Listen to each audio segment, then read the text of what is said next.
fairly tough to break down, obviously, and that ball that got clipped to the back was a really good ball and Fafta attacked it well. So yeah, the aerial duels come up a bunch, but we prefer to play with the ball on the ground and make the other team work. We have Ryan on the floor here on the right.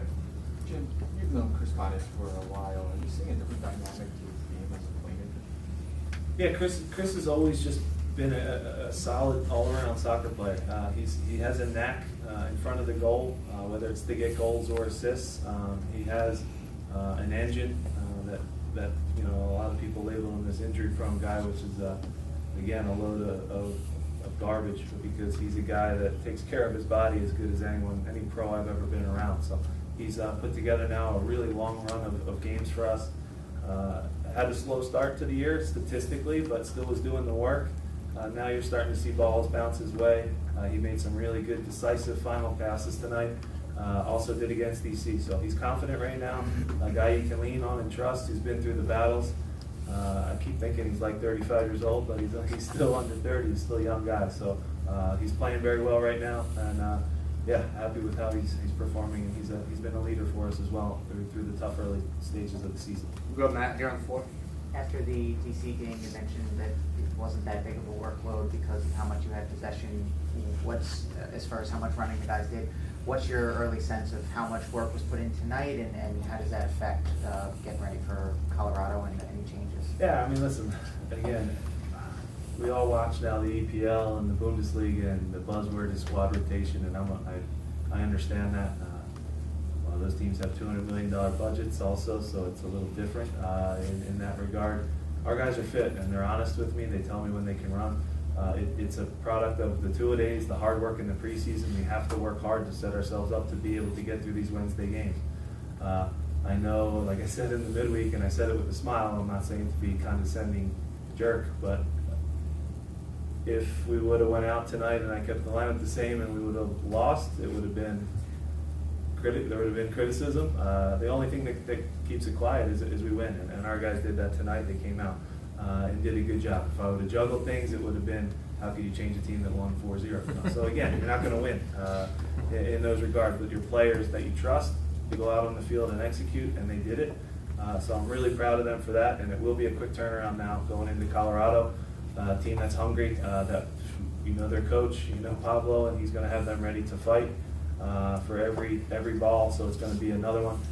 I did mention too that this is the tougher game, obviously. The turnaround now Wednesday and Saturday is tough, but I think our guys can handle it. We'll lean heavily on the sports performance department again. Guys will get some rest tonight. They'll get good food. They'll get hydrated again. They'll get massages. They get everything possible to get their bodies ready to go.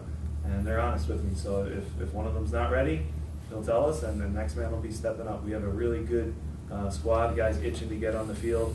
Like you saw tonight, every reserve that came in did a good job, and we have a stable full of other guys that are really itching to go as well. So we'll make the decision once we get through tomorrow in practice. We'll go Marissa in the back. 3 pretty convincing wins back to back to back. Given the start that you guys had to the season, do you guys feel like you're finally showing kind of everybody else what this team is really about? That's for everyone else to discuss. I still believe, Ernie still believed, the players in the locker room still believed we had a really good team, and we weren't that far off. So what you're seeing now, is the shutout streak a little abnormal and something that is maybe a bit of an outlier? Yes, but we knew we could score goals. We knew we had a group that was willing to fight. And you're seeing now with it come confidence, and they're not tired right now. Trust me, none of them are tired because they're happy as can be. They've scored a ton of goals now in a short amount of time. It's amazing what that can do. Some good results that go your way. We were still, and I'll still say it, we were playing good soccer early in the season as well. Some things didn't go our way, and wins became ties, and ties became losses, and that's hard. But I think our group is stronger because of it. I think we're together, and I'd like to say that the negative stuff is behind us now. We got it out of the way early in the season, so we want to get on a run now. We're not a finished product. We're not perfect, but at the same time, I think it's something that our fans can be proud of because those guys go out and fight for 90 minutes. Go Greg, you're on the floor. Coach, can you tell me about the relationship so far with Harris and Ali in the middle, how they're linking up, how they're communicating? Yeah, and again, everybody knows how good they are with the ball at their feet. They both can really pass. but now the relationship is kind of growing, that where they know where the other guy's going to be defensively. They're really putting in a lot of dirty running that maybe doesn't show up at all and get rewarded on the stat sheet, but the amount of ground Ollie covered tonight to get out and slide, the commitment from Harris to cover and be in front of the center backs, and vice versa now. When Harris slides out, Ollie's right there protecting the center backs.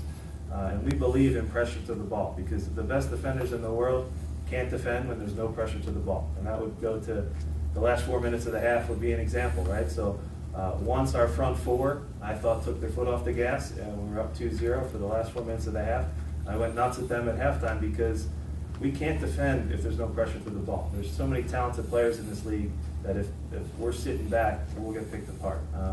And it starts now with the front four, but then Ollie and Harris have done an incredible job of breaking plays up, and then not only winning the ball, but connecting that first pass and giving us a pause, a time to breathe and move our line. So yeah, I'd say it's a very good relationship that they have, and they've done a really good job kind of meshing together. They're two great players. Go Ryan here on the floor.